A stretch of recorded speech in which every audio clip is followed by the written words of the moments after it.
Hey, welcome everyone to the Beast Gear podcast. Today I'm joined by former NFL defensive lineman and Super Bowl champ Derek Wolfe. Derek is an avid hunter, father, husband, and workout enthusiast, and more. Derek has been a big advocate for hunter land access in his home state of Colorado and continues to give back to his community through his Wolfpack Foundation. We're excited to sit down with Derek, talk about family, hunting, athletics, and life. Hopefully, learn a few things along the way. Please join me in welcoming Derek to the show. So, yeah, let's get into it. Derek, how you doing? I'm good, man. Thanks for having me. Yeah, no problem. No problem. I want to talk a little bit about your athletic career and kind of how it started off. Um, when you were younger, obviously you're a big guy, but as a kid, how did things start out for you as far as athletics and sports? Did you have people in your family that were interested in it? Did you uh, come into it on your own? Were you the first athlete in your family? Were you one of many? Like, how did it Yeah, sort I of start was out? I was I was the first athlete in my family, first and only, actually. And my family's, I mean, I don't know though. I don't know who my real dad is though, so who knows? He Okay. could be an athlete. He could have a bunch of athletes out there. Who knows? But I was the only athlete really in my family. Like some high school football players and stuff were around. But I watched that Super Bowl between the Denver Broncos and the Green Bay Packers in 1997, and I was 7 years old, and that was my first year playing football. And I was Okay. like, that's what I want to do. And I watched Reggie White carry that Super Bowl trophy around in '96. When they won the Super Bowl in '96, the Hmm. Packers, and watching Reggie White carry that trophy around with the Super Bowl T-shirt over his jersey, that will forever be ingrained in my mind because I was like, that's what I want to do. I want to do that, and I want to feel what that feels like. And it's crazy, like how many people can say that they like, that's like a kid seeing an astronaut, take off on a spaceship as a kid and being like, that's what I want to do. And then he gets to do it. And he's like in that moment. Like, I'll never forget being in that moment, like running around the field with the Super Bowl t-shirt with a Lombardi trophy in my hand, running around the field like that. I was just like, holy Thinking shit, you're I did it. I can't believe that this actually happened and came true. But, it took a lot of hard work and went through a lot of stuff in between there. And the one thing that always stayed true though was that I just was like, okay, if I just work my ass off, like everything's gonna work out. I had an opportunity to play in a Super Bowl and was injured and didn't get to play in the first one we made it to. So hmm I didn't know if we'd ever make it to another one, but I just stayed true to that. Like, hey, just keep grinding. Keep your head in the game. Like, don't get distracted by all the other bullshit and the outside noise, and everything will work out. And I started playing full contact football at 7 years old, and from the second I stepped on that field, it was like, I'll never forget. I twisted my ankle real bad on like one of my first games, and I'll never forget my coach coming out there and just being like, "Get up." And I was like, "All right, like we don't like that's just like a mindset thing, this game isn't for everybody because it is so physical." And you have to have a different mentality. Positions are different, right? Like if you're a quarterback, you're not going to have the same Right. mindset as a defensive lineman. But I was always a defensive player. I played running back too when I was a kid and stuff. But it was always my coach would be like, I didn't want to do it, and he'd be like, "Hey, the quicker you score a touchdown, the quicker you get to go back on defense." And I would be like, "Okay, cool." So Right. that's how I looked at it, But I was always defensive. I always played linebacker, defensive line. Like that was always like see ball, get ball was always really fun to me, because it's like this. They don't know when you don't know what they're doing, but you can make like educated guesses. That was always like really fun to me. Like, and as the game went on, you would start to see tendencies, and I just naturally would remember seeing like a backfield setter. Naturally, remember seeing like how somebody moved, and it would be like, okay, this is that play, and I would just go and attack, and there was no hesitation there. So it just took time to really fall in love with it. Didn't take a lot of time to fall in love with the game is what I was trying to say. Is that, it was right away. I fell in love with it right away. So this is it's good. This is interesting. So as a young athlete, what because I feel like this happens for a lot of people. When you first started, what do you think mentally mentally it provided for you? Like that first day of practice where you said you fell in love with it instantly. A lot of people say, athletics, they can provide us with a home, a tribe, they can provide us with Yeah. confidence. Like when you think about who you were as a kid, maybe things that were going on in your head, you know, at home in life, like what did going to practice and being around that environment kind of provide for you initially? And then, Yeah, it how provided that, it provided. I know exactly what you're getting at, but it provided a family atmosphere that I really wasn't getting at home. Mhm.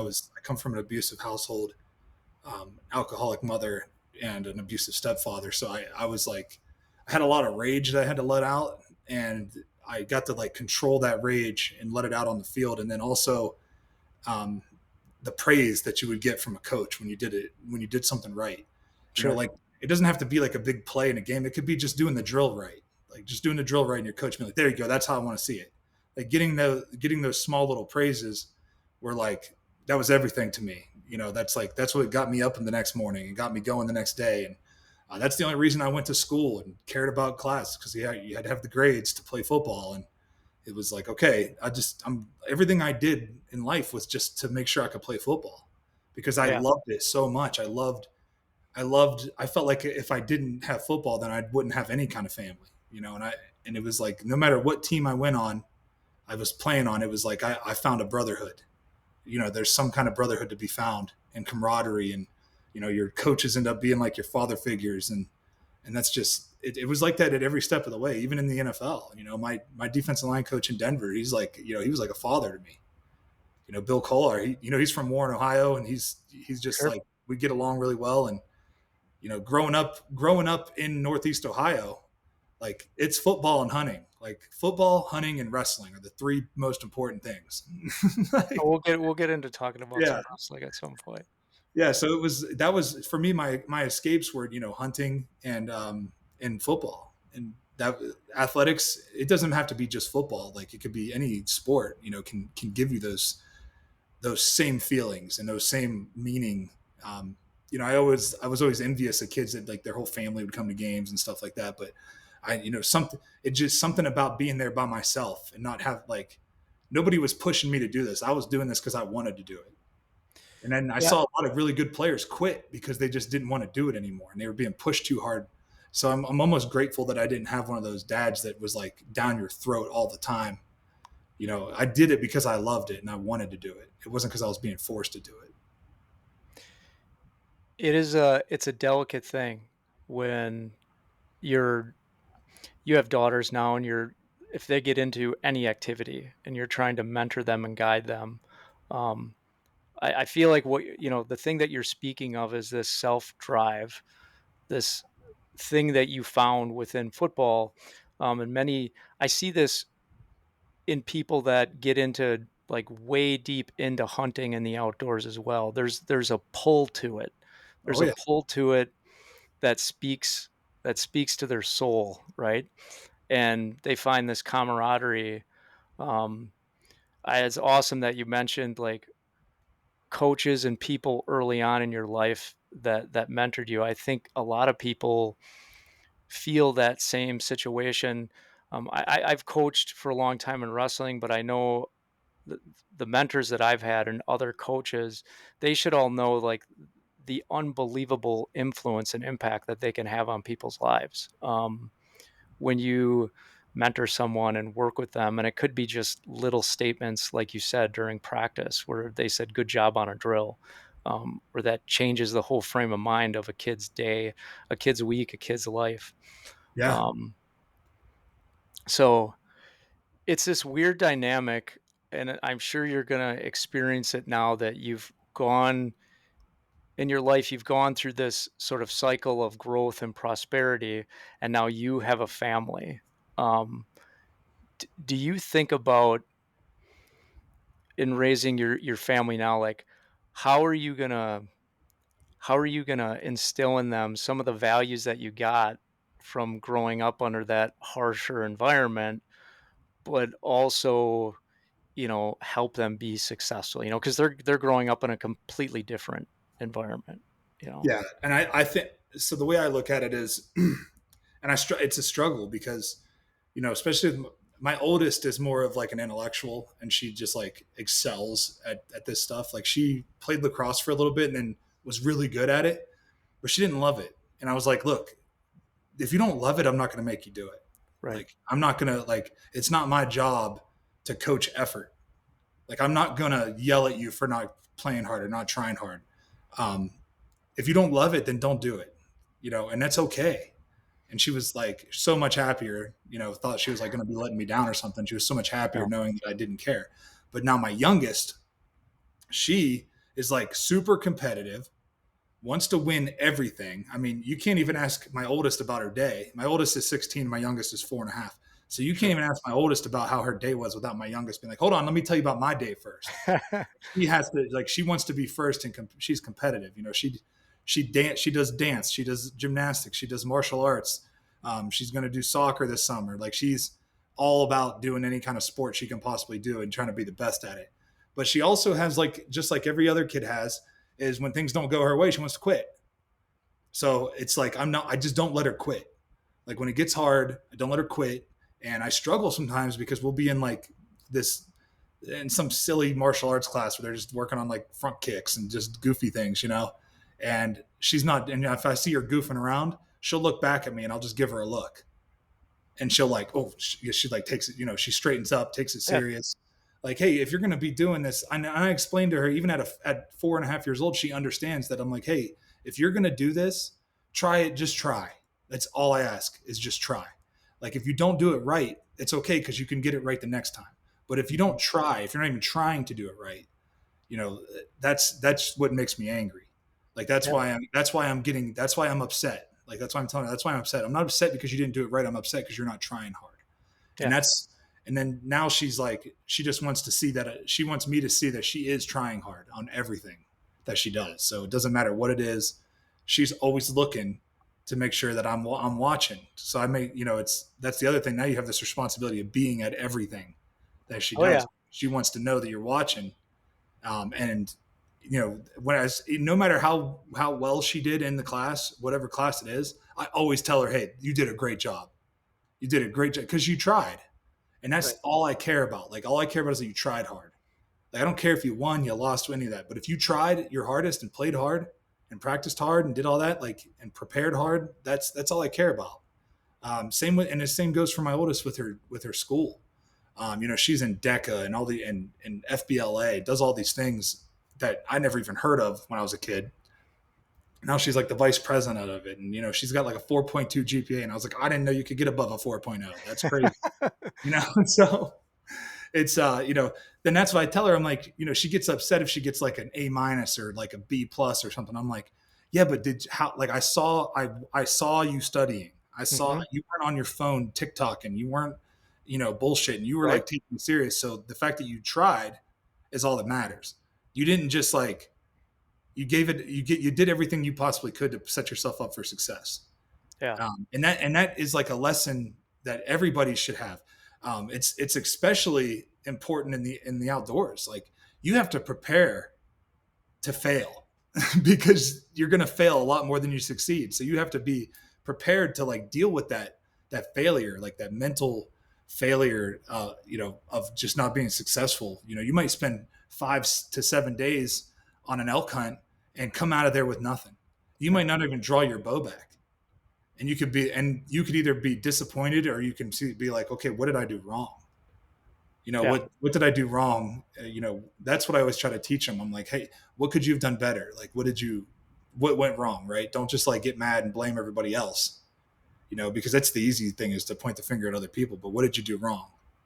And what can you improve on? So like, yeah, it is a struggle to like try to. I don't expect them to have the same, you know, blind rage of drive that I had where like nothing else mattered. I don't expect them to have that. And I don't, Sure. that was my only way out of my situation. They have so many other opportunities than I had. All I want them to do is like take advantage of those opportunities that they have and Yeah. recognize it and be grateful. And so those are the things that I try to teach. My wife and I, we both push that on them really hard as well. Be just gratitude and You're stuff. Right. You are doing me so much justice when my daughters listen to this back. They will, you know, uh, because I profess a lot of the same things, and they are very accountable for themselves in their school and their athletics. My youngest plays soccer, my oldest plays volleyball, but very similar in the mindset and thinking. Like, you can't coach effort. Show Right. up, do the work every day when no one is watching, right? And be driven. You'll that that sort of mantra trumps almost everything else, because you'll get people that are talented in something, right? Whether it be hunting, whether it be, football, whether it be wrestling. There's talented people, but you can overcome a lot of that with hard work, determination, obviously using your mind to learn different skills and different techniques within that. So, Yeah, there's a um, great quote. There's a great quote about that. It's hard work beats talent when talent doesn't want to work. mhm, There's a lot of talented people out there, but they just don't have the work ethic. They don't have the mindset or the work ethic to excel and be great. They that's why you see a lot of these guys, they peak in high school. You know what I mean? Because they didn't push themselves and try harder. They just were like, okay, I'm really good at this right now, and I'll just stay here. Which leads me to another thing Peyton Manning told me one time. He's like, you either get better or you get worse. You never stay the same, yeah. because the variable is other people. Other people are working really hard, or they're not working as hard as you. So where are you at on that level, right? So I And just the always, environment is constantly changing too. yeah, You know, exactly. think about how much football has, evolved over the last 40 years. Well, It's a think about the completely last 10 years.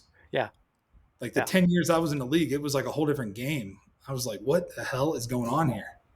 You can't even land on the quarterback. It was just, right, it's just crazy. The right. rules change every year, like, so it's always moving. So you have to move with it. Guys are getting bigger, stronger, faster.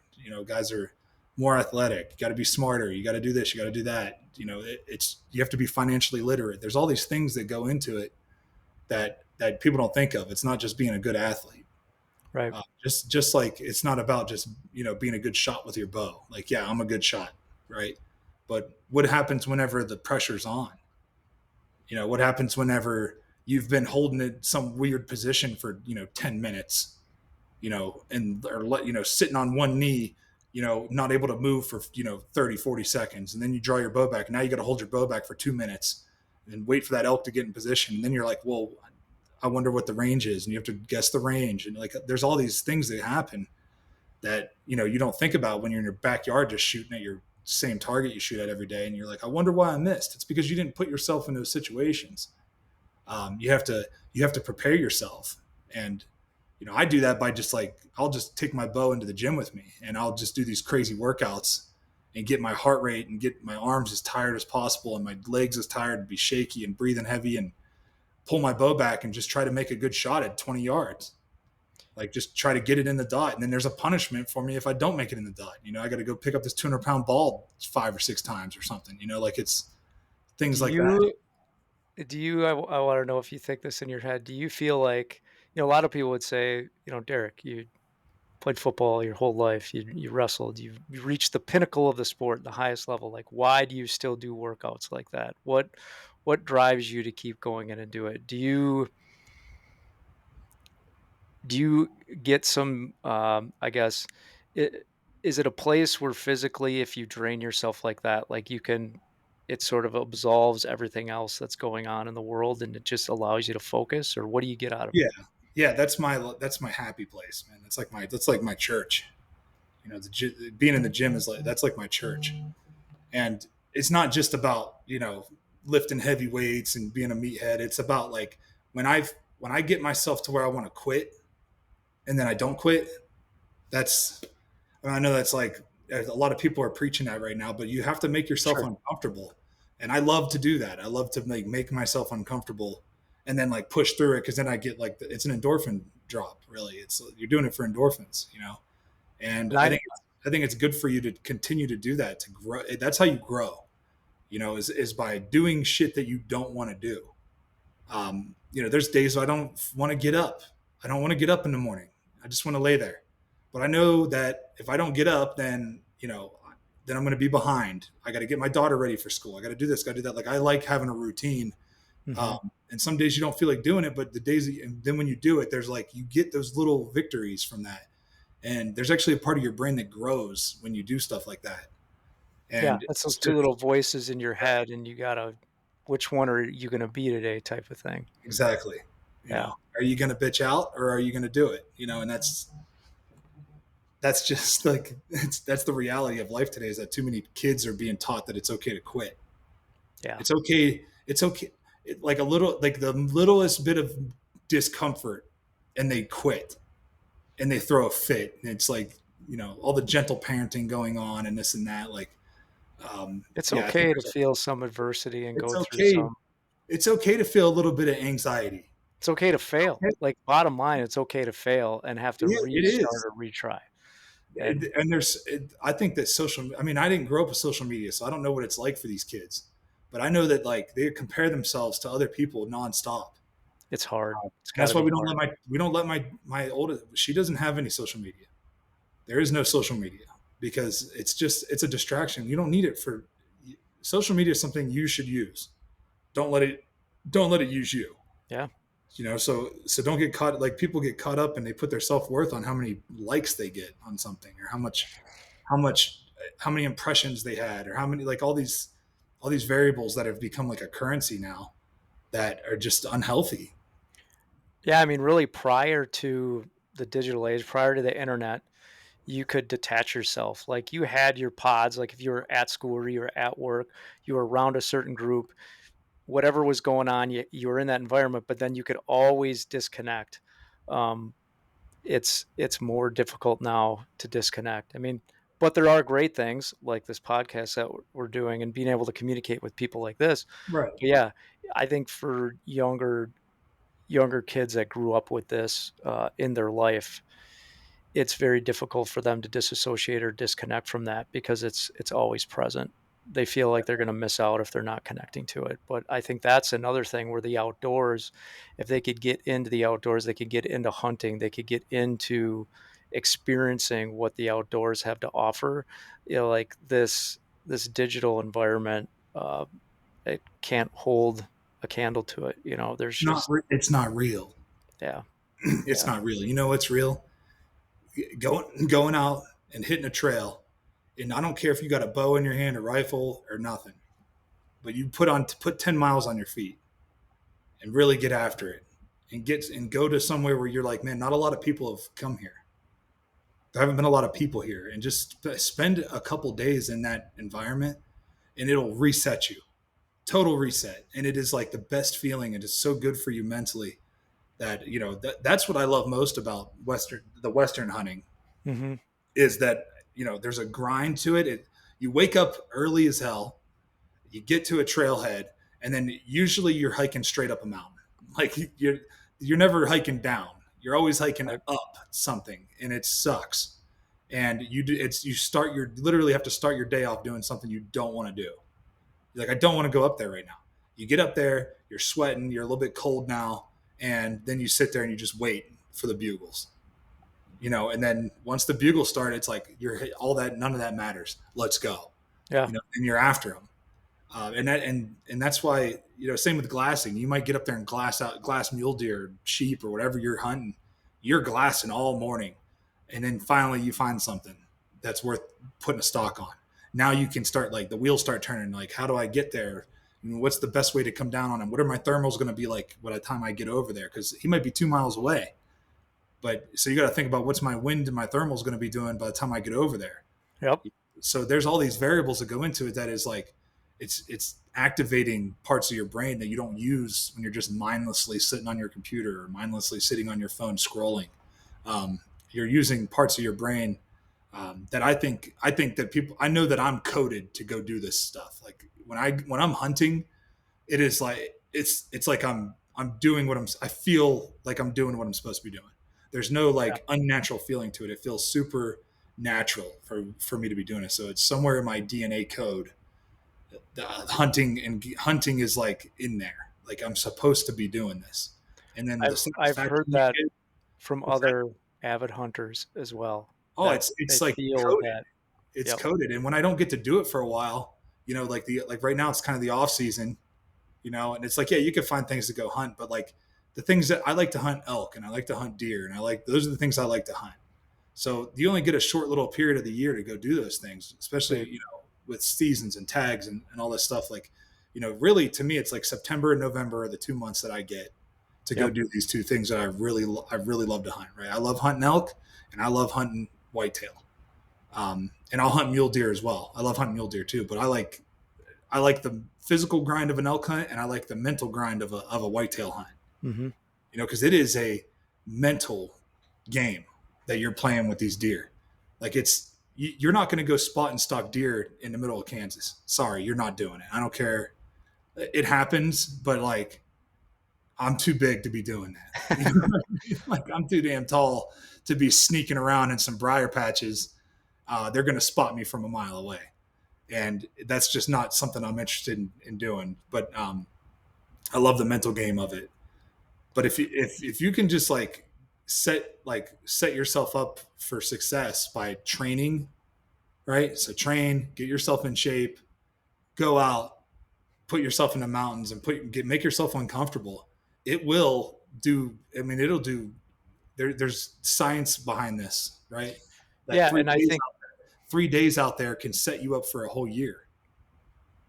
and the other thing, just, people that hunt and are getting into doing this on a regular basis, there's so many other benefits that bleed into other parts of your life. Because, like you said, if you set a goal that you want to train every day, maybe you put a rucksack on and you're hiking, in an area to try to build up your endurance so you can get out and go further into whitetail hunt, or working in elevation and you're doing this sort of thing. That's going to bleed into how you feel better, you know, just doing your job, just doing your everyday life. So you can kind of turn your passion into something that can have a significantly positive impact on the rest of your life. Um, One question I wanted to ask you, going back to your childhood with hunting, what would you say?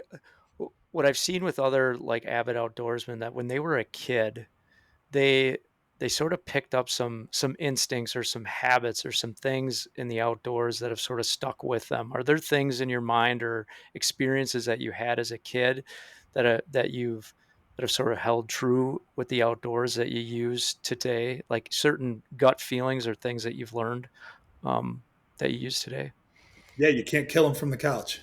Yeah, that's a good That one. like always stuck with me. That no matter what, you're not going to kill anything sitting on the couch.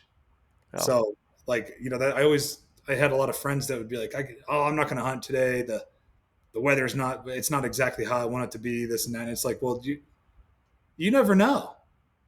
You never know when like and for me, it's always those days that I was like, oh, I don't feel like going out today. I don't feel like waking up in the morning and getting up early. Those are the days that I always would see, good deer. Because yeah. to me, I love being out. I love like especially because I grew up hunting whitetail and turkeys, right? Hmm. Whitetail hunting was like, with a bow, it was, if you're not 15, 20 yards from me, I'm not shooting at them, Right. because they jumped the string and I wasn't, I just feel more, and I'm shooting through all kinds of junk anyways. So, and I'm always hunting somebody else's property, so it's like I get to do a couple sits there and then I'm going somewhere else, and it's Right. like, or public land or something. Like we were hunting a lot of public land, or it's shotgun season and you only get to go out for 4 or 5 days a year, or you get they give us the first day of school off for shotgun season in Ohio. So, How did uh, you balance your passions? Because being a former athlete and wrestling my whole life, like that bulk of that season of football, wrestling, whitetail hunting in Ohio, like it all falls right on top of each yeah. other. Like, Oh, so it sucked. Like the hunting took a back seat for a long time. Especially sure. once I got out of high school. Like once I got to like high school football, it was like there was no. You couldn't just like. I was so tired Yeah. after practice and games that it was no like I wasn't about to go sit in the woods for 2 3 hours, and then drag a deer out of there. Like I just wasn't going to do it. And so it just like it took a back seat, and I would go do it every now and then. Like when I got to the league, it would be like in college, I didn't get to hunt at all because we Hmm. only get 2 weeks off a year, Sure. and that was usually during the summer. So I never had time to do it. But when I got to the NFL, Um, Sometimes on the bye week, it would fall in like October or November sometimes, and I would sneak home real quick and shoot the first deer I saw.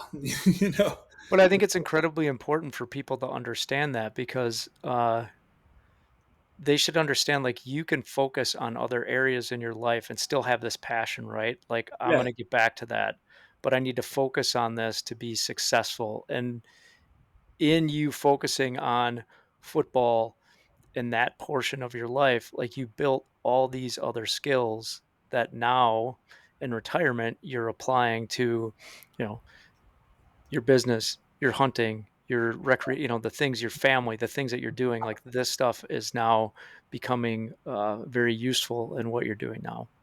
Oh, absolutely. Just the the thing about hunting is that, like I said earlier, you fail so much. Like you usually come out of there fail.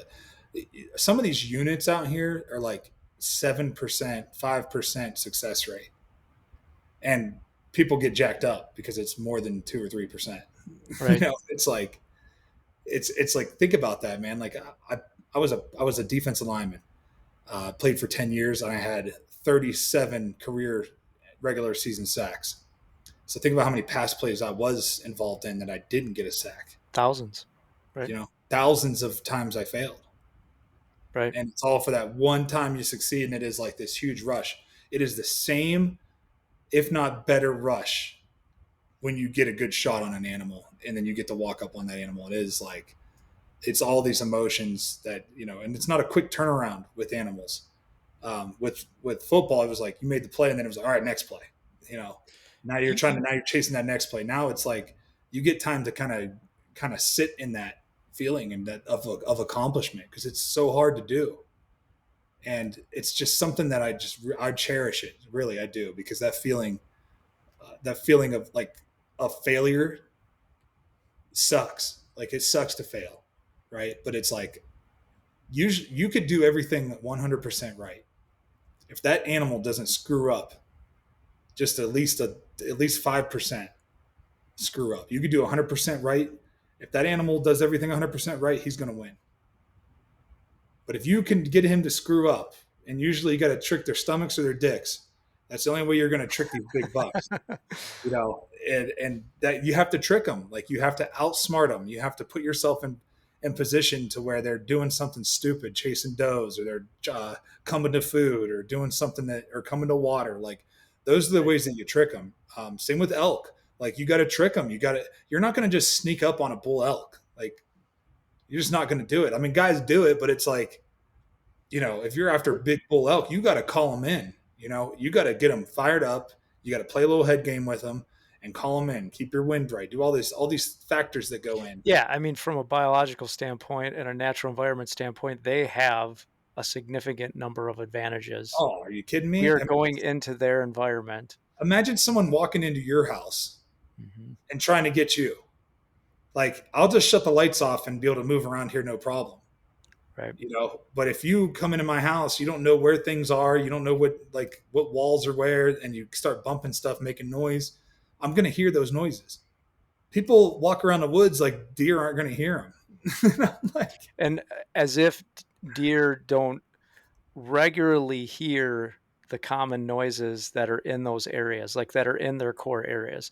yep. They constantly hear a pattern of noises that are normal, and when they hear something that's abnormal, um, we don't really know how they retain thought. I do.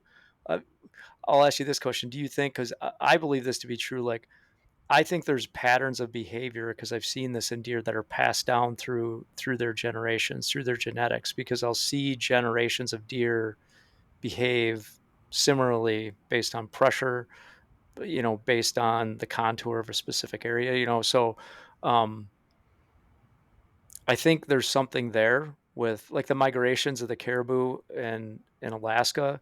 They've traced that back to uh, the does that actually lead the herds, and they'll have separate herds that all come together and migrate as a single group, and it's not like they're being taught that. You have fawns from the previous year that are starting to lead the herd.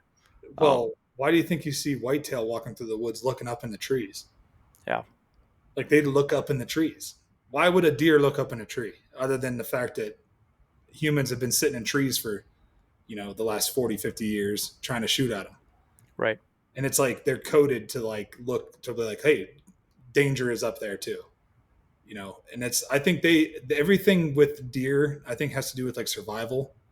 You know what I mean? So they're just always like on the lookout for like what's the next threat. Hmm. Like where's a threat? That's a threat. This is a threat. Like that's why they do. Why do you think does will try to trick you into moving?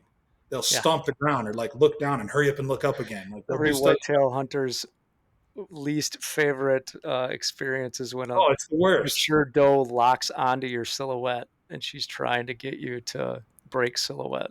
Oh, Yeah. it's the worst. It'll go on for an hour, Yeah. Yeah. and just like praying she doesn't blow. Or if that I've had that happen and had the buck that I was after come in, and I can't move. Yeah. I cannot move. I can't grab my bow. I can't move. I'm stuck here. And this doe, all she sees is like my bill of my hat sticking out from behind a tree. And now she's like all spooked out about it. And Sure. then when I finally decide, okay, I got to make a move here, she blows and everybody's gone. And then that spot's ruined for 2 weeks at least. Yeah. It's that's just but that's how hunting goes. It's funny because I always get mad when people are like, well, that's hunting. Because I hate hearing that because it's just like, yeah, I know. It's like, thanks a lot, bud. But It is, but it's good for people to understand. And I know this has kind of been said many times to some extent, but you are when you're going out, a lot of folks that follow us and do a lot of mobile hunting, right? So they're setting up their gear, they're taking it down, they're coming back out. Um, More often than not, you know, people only tend to talk about the success stories, right? Those are the things that, hey, you want to share that with your friends, you want to share that with your family, but sometimes that's 30, 40 sits of nothing burgers and that's why I really tell people like the true journey is all that other stuff you experience. It's like the squirrels, the hawks, the owls, everything else that you encounter. And you and I were chatting before. It's like goofy stuff that you've seen with raccoons and everything else that takes place in the woods yeah, while you're doing a whitetail hunt or an elk hunt. There's so much other stuff going on, you know. yeah, you become a part of that. You become a part of that forest. It's like you're Mhm. in the tree. You've hiked way back in there somewhere, found a good tree to get into, you did all this research once you got in there, and then you're like, okay, this is where I'm going to get. And then you get up there, and then there's all the second guessing. That tree looks really good over there. There's a good trail coming by that. It's like, well, if I go over there, he might come over here. And it's like all these games you play with yourself Yep. where when you're going into somewhere blind, like mobile hunting that's the fun part about it. You don't know what you're going to see. You might not see shit, but you might see something, and you might see something big. You might like those are the times when you do see a big buck. Like you hear those stories all the time, more often than not, where a guy just was like, you know what, I had a hunch about this spot, so I went in there, got in this good tree, and here comes this 150 buck just comes cruising. Yeah, You and know, I think with the guys that do that year after year, that similar to how you mentioned earlier about as you developed in your football career, you started to be able to instinctually read plays. I mean, there is some to just studying formations and learning specific plays, but what you were speaking to is a instinct that yeah. you're feeling the flow of the game on the field. And I think that becomes very true for hunters as well, as when they put themselves in these situations time and time again, they start to instinctually feel that pattern again. It's like this spot feels like it's right because of this, this, and this. And then, they're able to go to different locations and have that same pattern recognition again. Well, and you have the use of trail cams now. So, like in my experience, in stories that I've heard of my friends, that are successful on big deer that they're after. If a deer does something twice, you better get it twice in a row. You better Oh, yeah. be in it that next day, because that he's gonna. They do things in like threes. It seems like 3 days on, 3 days off, 3 days on. Like it seems that there's like a pattern of threes with these deer. And if it's like, hey, the weather is the same, the wind's the same, all the things are the same, I'm going to be in there that third day. And usually they find success. They at least see that deer and he does kind of like what they thought he was going to do. But you know better than anybody that these deer have like a spidey sense. Yep. And it's like he's doing it and then something's not right. It Something is different. So they don't come in. They don't do it. They just skirt you. it's And trail it's this cameras have made it so you can be really good at this. Like if you really set your trail cameras up right, you can really be good at this. Like especially guys that are hunting like their own properties or their buddies' properties or farms and stuff like that. You can really pattern these deer out and really understand what is happening and like, okay, why was he coming in now? Like why did he come in this time? Because what happened when they go nocturnal, you might get two opportunities hmm to kill that deer. Two. On a buck that's over 5-6 years old, you might get two opportunities that season where he's like gonna daylight on camera. So it's like, how do you decide which days you're gonna do that, right? Well, if I catch him doing it 2 days in a row, I know that third day there's a really good chance he's gonna do it again. yeah, yeah. And I mean, everything you said, there's so much. I know people that do this. It's this fine line. There's a part of me because I grew up in a time when that wasn't as popular or wasn't as available, right? So there is a certain draw to knowing the topography of an area and knowing the layout of it and maybe some information about the travel pattern and trying to play that cat and mouse game and figure out how that buck is coming out of bedding or how that buck is moving through there, right? But then when you bring technology in and we're in our modern world, if you're have a family and you're working your job and all this other stuff and you've got this small window to execute on your passion, yeah, you can't deny that understanding how to use trail cameras, understanding how to use mapping, software, um, a company, Spartan Forge, that provides mapping software, they have a lot of predictive analytics in their stuff. And Yeah, uh, they're doing such a good job with that. it, it, I I love know it. some people think it's a fine line, but if you are one that has a small window of time, like you said, to hunt during September and November, the data, because we're all data collectors as hunters, because we're looking at the wind, we're looking at the thermal pattern, we're looking at the different topography. It There's some real advantages to having that data summarized so you can be most efficient. Right. And then there's other factors that go into it too, like understanding topography there's an art to that. You know what I mean? Understanding what a saddle looks like. Like, what does this saddle really look like? Because that's a good travel corridor. hmm So if you can set yourself up in the middle of that somewhere, get up there, find the highway, and then you got to place yourself strategically off of that highway that they're moving on. If you find a good doe bedding area, right?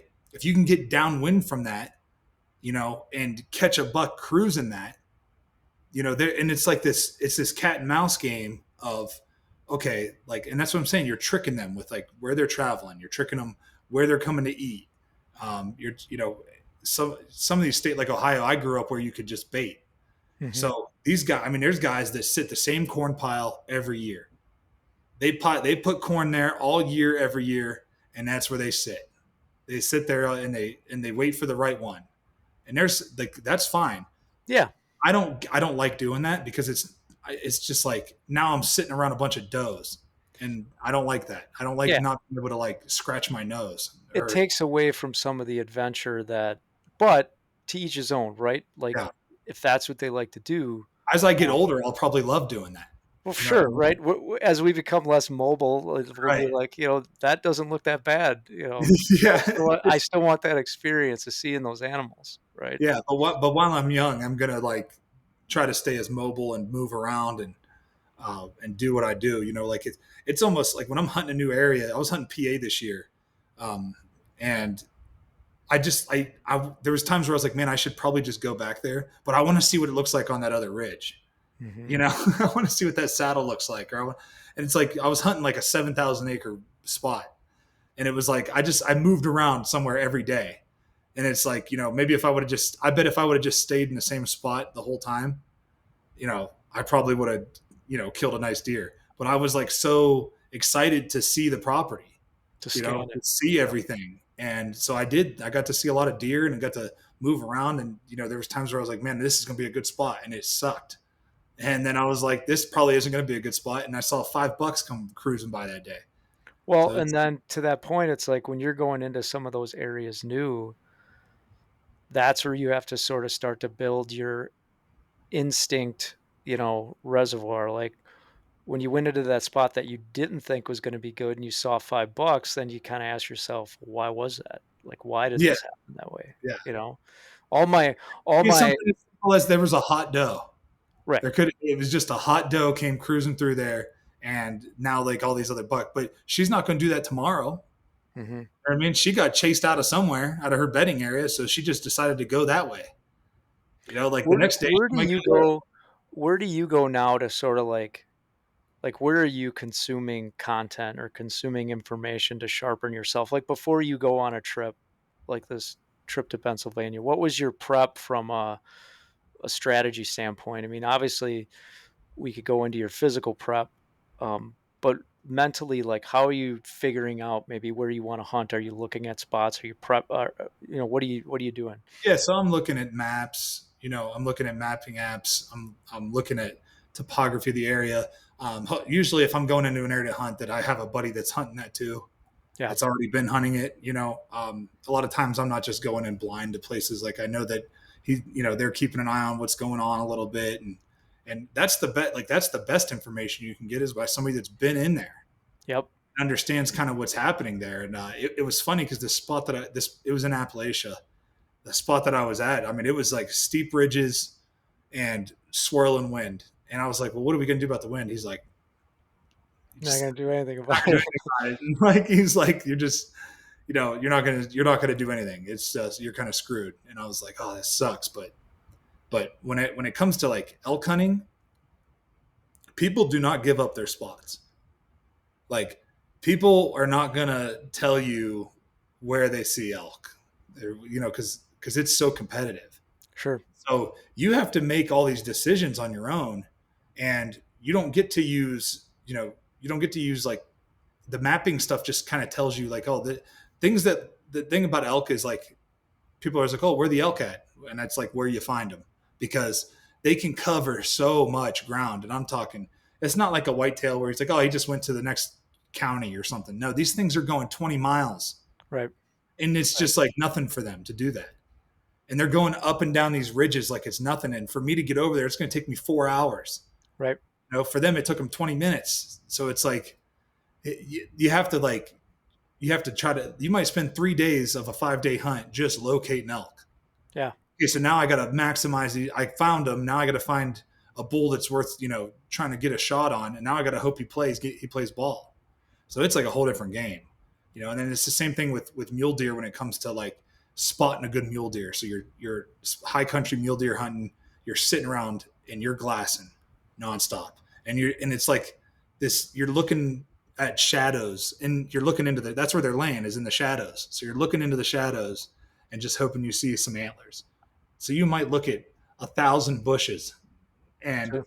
boom, finally you found one, and you think your mind's playing tricks on you. Same way with bear. It's the same thing with bear hunting. When you're bear hunting out west, when you're spotting, stalking bear, you are glassing a lot. So you spend a lot of time just sitting there glassing the landscape. So it's funny because while I'm doing that, I'm always thinking like, how would I put a stalk on an animal right there? I wonder what the wind's doing over there.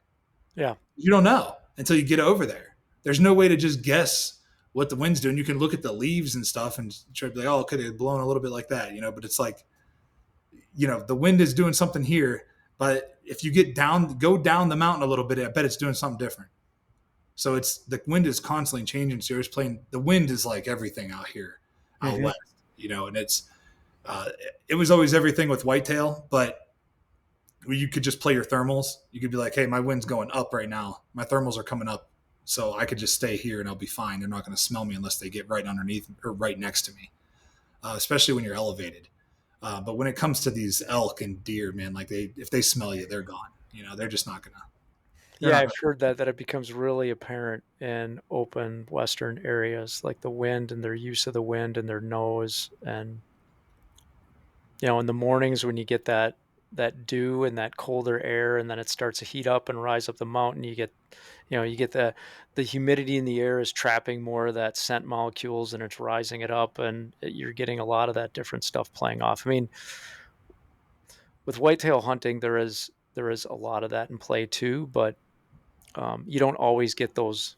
At least in Wisconsin, we don't always get those ranges. I mean, you can a little bit in western Wisconsin, but not that vastness where um, they're having them wind you for a lot of times if a whitetail winds you from several hundred yards away, you probably weren't seeing it anyways. You If didn't even see him. You just yeah, heard it. you yeah, know yeah. that's just the way it goes. It's a fun game to play, man. It's part of it. It's frustrating, and it teaches you patience, and it teaches you how to like really evaluate a situation. There's sometimes where you're just like, the most frustrating spot you can be in is when you find a good animal, like a good mature bull or a good mature buck, and they're just in an unhuntable position. Hmm. Like there's just no matter what you do, you're going to ruin it if you try to go after them. There's no good way to go in there. And that is the most frustrating position to be in. You're just sitting there watching it. And you're like, well, hopefully we can find him tomorrow in a better spot. Yeah, and there's a lot of animals. I know, I haven't had experience hunting elk, but with whitetails, like they will bed in their core areas, where sometimes those core areas are very much like that. Yeah, they're And unhuntable. You can't get in there without blowing everything out. yeah, and you don't always know that until you go in there and try to hunt it several times, because when you're looking at it on a map, you're kind of looking how the predominant wind plays out. You're like, well, I maybe can get in there. And then, Then you start going in there and you realize it's just a thick briar patch. yeah, you're like, this is extremely hard to hunt them. They have all the advantages because of what I got to walk through, or what I I often it's interesting to me to talk to other people who are saying like, hey, take a look at this map, or this is how this hunt played out, and look at how this set up, and this is what this deer did, because it's just like, well, I didn't really expect that. Why was he doing that? Why did he Why did do he that? behave like that? That's or just it amazes me how these animals, um in highly pressured situations, they still find ways to slip cameras, to slip all the Oh, they hunting skirt the pressure. cameras all the time. They're not Yeah. stupid. They're not stupid. Like people think, oh, it's a dumb deer. How hard is it to kill a deer? Because they just see deer all the time out in their yard and all this, but Mhm. they're not pressured there. That's why they're there. Yeah, if I was allowed to sit on your back porch and shoot these deer, they wouldn't hang out there. Right, Like right. they're not stupid. So when they smell human scent on that camera, perfect. I'll tell you a good story here. So it was right after the season. It was late January. It was like right at the end of the whitetail season in Ohio. Mhm. And my buddy at home was sending me pictures of all these deer that he had. And then they all just disappeared. He's like, dude, they're not even, there's nothing showing up. And I was like, I had planned on, I had like 2 days to hunt. I could stop in Ohio and hunt after the season was over. And then I had to come back out to Colorado with my family. So I had like these Sure. 2 days that I could hunt. And I was like, I don't care. I'm coming anyways. And he was like, well, where are you going to hunt? And I was like, I'm going to hunt that spot that you told me about. He's like, well, there's nothing showing up but does there. And I was like, that doesn't mean there's not bucks skirting it. Right. And he's an old timer. And he was like, yeah, whatever. Like, you don't know what you're talking about. But you want to sit there, fine. I sit there and it is like 30-mile-an-hour gusts. And it is it is ripping up out of this. I mean, at least it's coming up out of there, out of where I thought they were coming. And what do you know? End of January, here comes this buck that we called Forky. He had he had a huge fork on one side and like good five on the other. Sure. It's like a 140-inch deer, like 140, 145-inch deer. Well, he comes like perfect. Comes busting up out of there. He was hot on a doe. They're just some of these does come in late, Yep. and he was coming up through there. And there was a whole nother trail away from where he had his camera. There was a whole nother trail coming up through there. So I'm like, these deer are just skirting your camera, dude. Like they know that your camera's right there, so they're just skirting it. And this doe comes up and skirts it, and she was a mature doe. And I tried everything I could to get this deer to stop. I'm like, finally, I just yelled at him, and he stops, and his vitals are like right behind a tree. And I'm 35, I'm like 35 feet up in the tree in a saddle, and just I'm holding onto the tree, just blowing. And I got my Just bow up. blowing. I'm like this, going back and forth. And he finally takes a step in front of it, and I'm just like as I went back, let it go, and hit him like that too far forward. And Sure. it ended up because he's quartering away. He's quartering away, so I brisket shot him, Yep. and he ended up showing back up on. He showed back up to that spot on the camera 2 days later. We saw him on camera 2 days So later. He lived. he was on that pattern seeking Yeah, because the doe were moving through there. Yeah. yeah, because they were coming through there. So it's like, okay, where the does are, just because you're not seeing if you're seeing a lot of does, I guarantee there's going to be a buck hanging out around there somewhere. And that's can be the one kiss of death with cameras too, because if you rely on them, like I'm not going to go out until I see something. Well, you have to Yeah, realize that they're moving around them, or maybe your camera's not in the right spot, or whatever. It's a delicate game with those cameras. They yeah. could It you gives could you an rely on idea them where too much. there's deer. Like I like knowing that there's deer coming there, right? Like Right. there's deer that are moving in there. I had a buddy that hunted the same deer in Ohio. This big, he's a pushing 200-inch deer, Hmm. pushing 200 inches, and that is a giant. Oh yeah. He'd been hunting this deer for 4 years now, and this year was the first year he had an opportunity to get a shot off, and he just made a bad shot. The deer lived because that deer was so smart that like he would just wait till he left. He would wait till he left, and then he would leave, and 20 minutes later he'd show up on camera. Yeah. Like Yeah. these bucks are not stupid. It's I had a property in Ohio. I was hunting a buck, this 160-inch deer. Had to be one. I mean, he was 160, 170 all day. Crabby. He had crab claws coming off of his what is G2s? Yeah, You choose. Yep. just right here, like these huge crabs, and he had split brows. He just was beautiful buck, huge, big, wide deer. Seen him all the time because I had cameras all over the property, and I'd see him all the time. I knew where he was bedding. And the problem is that the way the property came down, the property was like this. So I had a food plot up here. The property came down to a creek down here. He was bedding over here in this really thick stuff. And my stand was over here trying to catch him coming from there. He would watch me walk down to my Hmm. tree stand, get in the tree, and then all these does would come up through there, smaller bucks that I wasn't after that I was letting grow. And then I'd be like, well, it's dark. So I'd leave and I'd have to come out the other way so I didn't blow them all out of the field. I'd come up and around. And this deer would come. I mean, I'd get to my truck. I'd get to the truck or in the house, and boom, my camera would go off. And that was him. He would wait for me to get up out of there and watch me walk out. And And then that, he would come. yeah, that's one of those situations where it's like you almost you almost have to force them out of their comfort area to get them to repattern so you can Yeah. hunt them a different way. But Um, the hard, if you have hundreds of acres to do that, great. But I'm dealing with yeah, neighbors who hunt too. yeah, So you I got might a bump them off buck the that's on property. my Yeah, I got a nice buck that's on my property.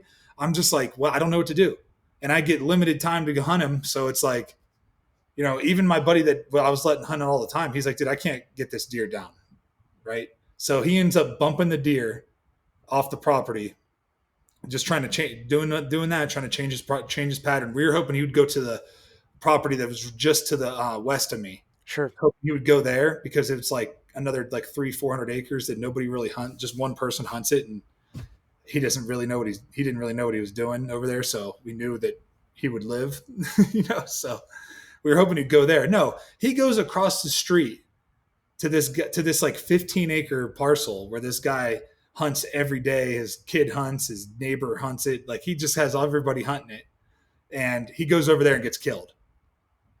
And wow. I'm just like, no, like I can't believe that happened.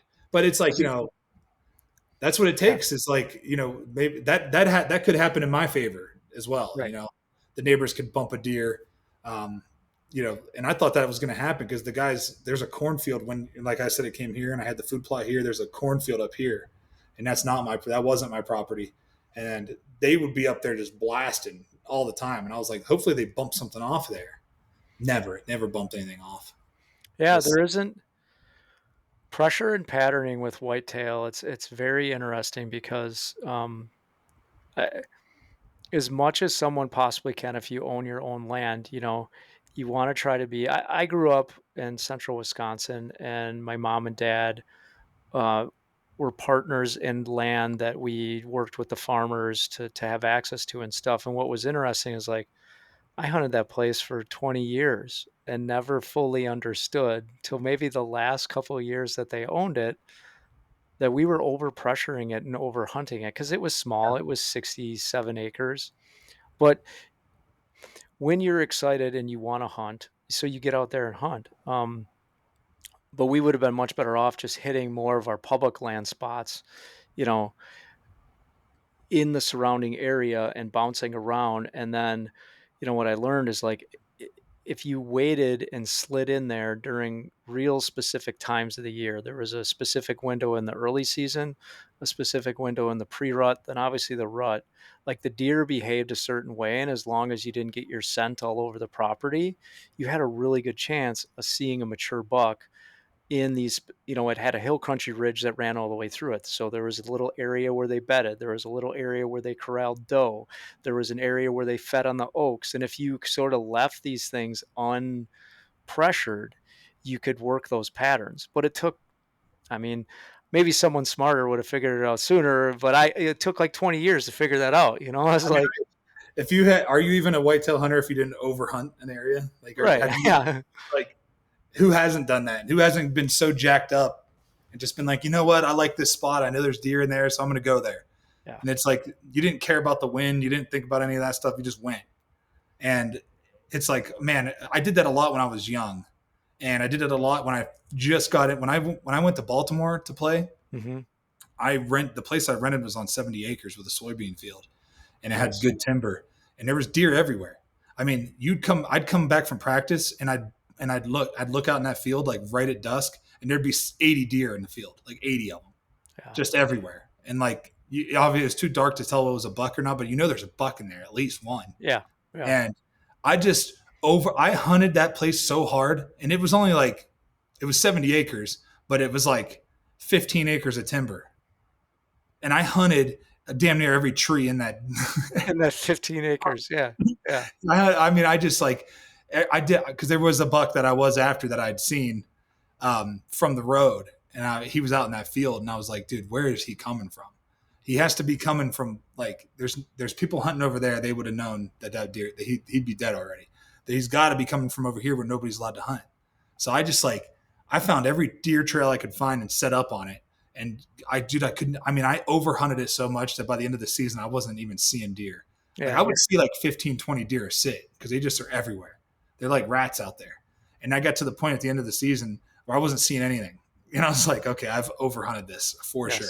They know the wolf is walking into the woods and Yeah. they're like, yeah.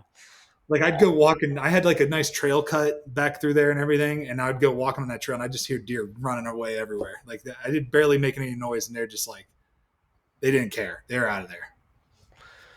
So what is now with you, what is one of your most interesting hunts that you've done of late or something that you've, you know, now that you've had more time to focus on this, like what's been an adventure that's been memorable and I guess compared to maybe one that you did when you were younger? Um, I would every hunt is like its own adventure, right? Like the mountain lion hunt was an adventure in itself. But my the bull elk that I was able to knock down in New Mexico, Hmm. not this season, but the season before, man, it was just like so rewarding to me. And so it happened so perfect the way I wanted it. The way I wanted my first bull to be is the way it went down. I had to hike hard for him. I had to go through, wearing wet, soggy boots. I had to, wake up, 4 a.m. I had to hike 12 miles a day. I put like 89 miles on my feet in 5.5 days or something like that. And it was Yeah. on the last day, the last afternoon, like of the hunt that we made it happen. And he came up we had two bulls that were bugling. He came up he was a big 5x5. He came up out of this bottom and just like boom, just like came right to where I was calling, came right 42 yards broadside, stuck an arrow in him, ran 80 yards and died. And it was like the greatest feeling ever, and it was just like this feeling of accomplishment because I was like, man, this might not happen. Like this is just like this is tough. This is tough hunting, and then I think of that mountain lion where it was like physically I wanted to quit the whole time because it sucked. I mean, it was straight up and down 2 feet of snow, up and down these mountains, and then dropping down on the road accidentally, going the wrong way, and then having to climb another 900 yards straight up to get to the lion. Like that was So how did you guys locate the lion? I mean, how did you guys locate so you knew that lion was in there obviously because 'cause no, you've been doing no, some for No, you no, didn't? No, no. okay, We just were cutting tracks, so we're okay. just driving back roads, cutting tracks, and hoping we find good mature lion to get the dogs So on. then once you would cut tracks, then you would backtrack the tracks with the dogs and yep, Well, no, you tell by the track if it's a mature lion or not, or if it's a female, or if you don't go after a female, you don't go after a subadult male. You're looking sure, for big mature tom tracks, and they are very like distinct. they stand out, right?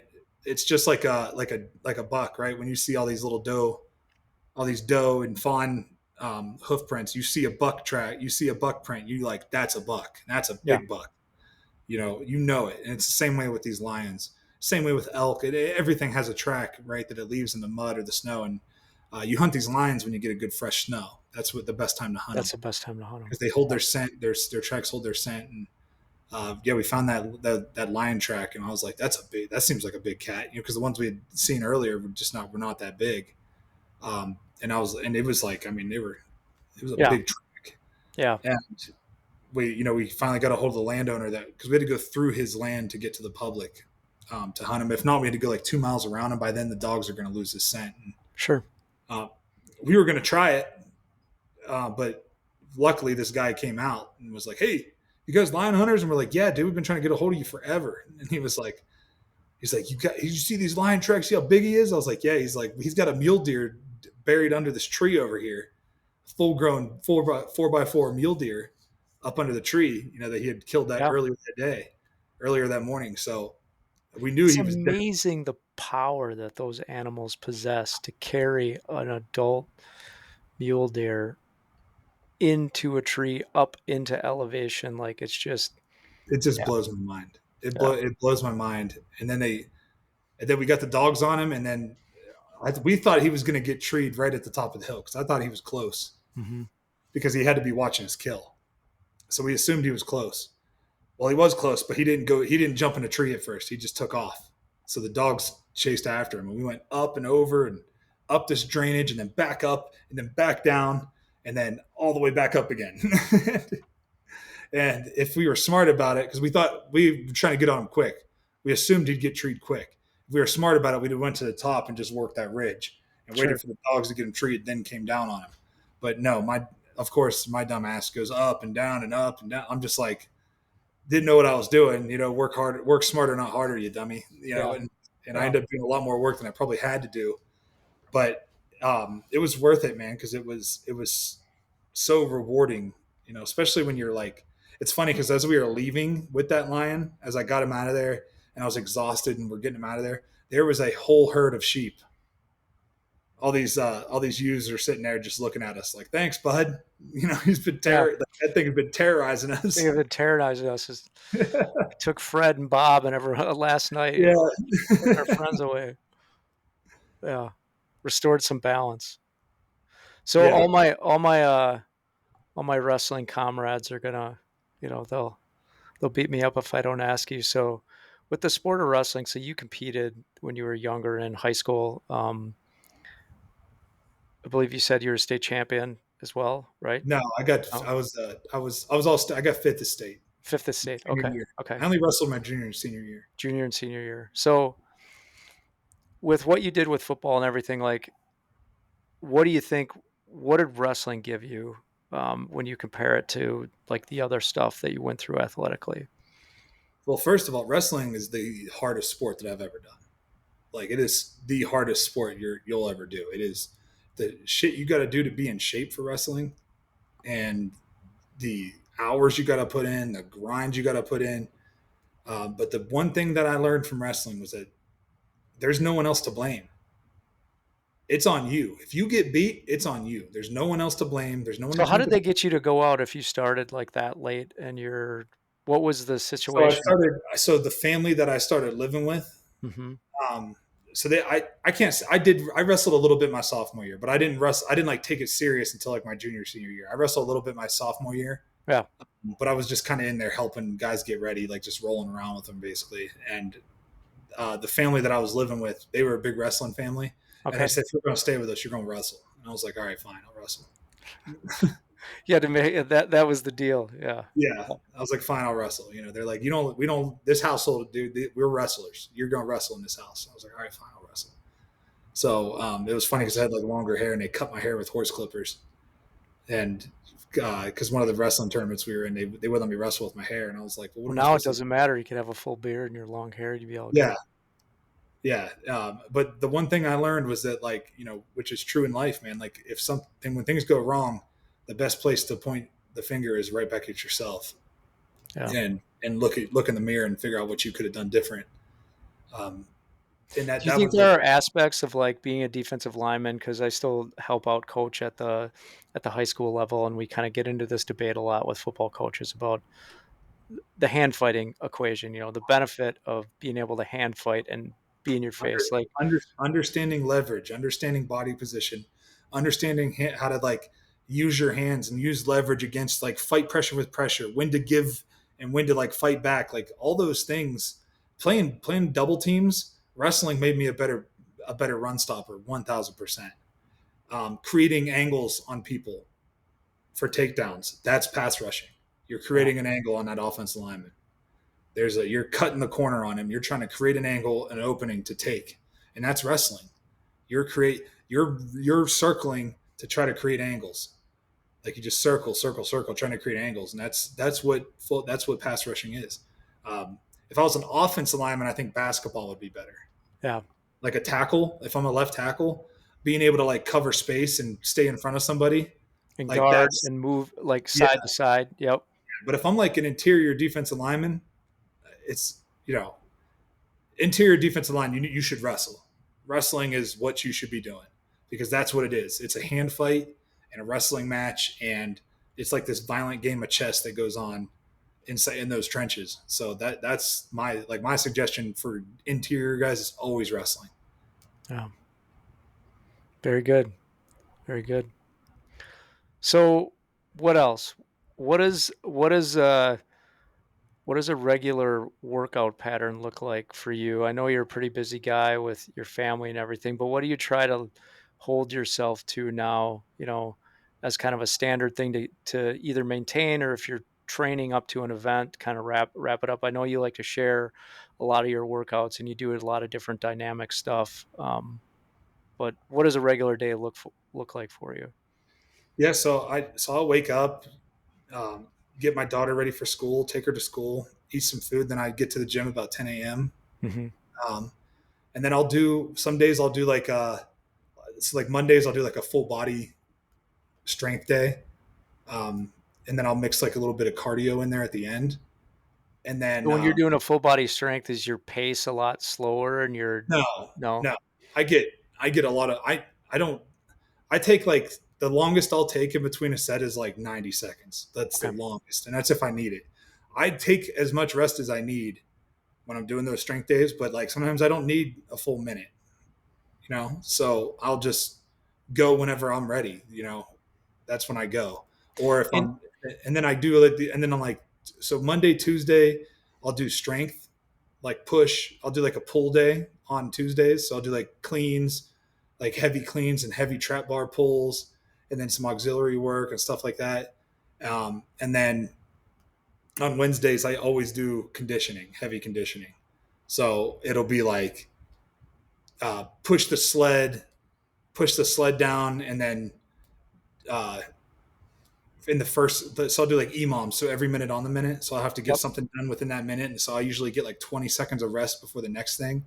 And Hmm. then it could be like, jump rope, or it could be burpees, it could be push ups, it could be, um, there's all kind of, I'll use these heavy sandbags and like lift those up and carry them, have to Sure. carry it back or something like Do you that. have a tendency, like, when you go in, because obviously you've had a full career of doing a variety of different workouts, like where you'll have stuff that's scripted, you'll have it written on a board, and then you'll just go through it, and then the next day, like, you kinda mix it up like that, where you're or do you have stuff that's, like, written out that like, every Wednesday I'm gonna hit this set of exercises and No, no. I yeah, usually I like to. I don't like to know what I'm doing when I go in there. okay, yeah. Like I like to have an idea of like, okay, we're probably going to do like I know that there's going to be a trap bar on this day, or I know that this is a conditioning day, so it's going to suck. But And I uh, bring that up because I think for a lot of, like, former athletes or people that have been working out for a while, there's a bit of, you do get into it gets a little boring sometimes when you have, like, a controlled pattern, so when you have all this stuff that you can throw in there and then you can mix it up, it helps the yeah, monotony. Yeah. and on those conditioning days, I always take my bow because I'll have to get because you got to think I'll do on the last exercise of like we'll do 4 exercises, right? So you have 12-minute blocks, so you do 3 to 4 rounds of four different supersets with every minute on the minute. So in that last movement, I'll do like it might be a sled push, right? So I'll push the sled down and back, and then I get up the sled. I got to knock an arrow. I got to push that sled down and back, knock an arrow, and make a good shot in that minute. And that's or I'll do like um, step ups, or I'll do like some kind of farmer's carry for that last movement, or something that's getting my heart rate up and making me tired and shaky and uncomfortable to where I'm taking a shot, and that's just like I like to do that because I feel like it helps me. I feel like when Yeah. I'm out there and I've got a full draw, I'm not like freaking out, because I'm like, oh shit, I'm so tired from hiking up here. Like, I don't ever want to feel Y that way, and that comes from wrestling because I lost when I was young. When I was young, like my sophomore year, I lost matches to guys because I just wasn't in good enough shape, and I was like, man, I'm never gonna lose again because I was out of shape. Like, and I'm never not gonna not be able to take advantage of an opportunity out in the mountain because I'm not in shape. Like, that's not gonna be the factor. That's not gonna be the reason. So that's how I look at it. Is like I'm not going to make it. It's not going to be because I couldn't go up there, because I couldn't hack it. I couldn't make it up there, and that's why I think it's guys come from the East Coast and they come out here out west and they're like, oh, I'll be fine. I've been walking on the stairmaster and this and that. Well, when that altitude hits you and you're at like elevation. 10,000, you're at like 9 to 10, 11,000 feet. Like it sucks. I don't care. I'm in really good shape, cardiovascular shape. Like my cardiovascular is like on another level, and I still get so gassed hiking at like 10,000. Once I get past 9,000, it's like it might as well be 20,000. I'm dying.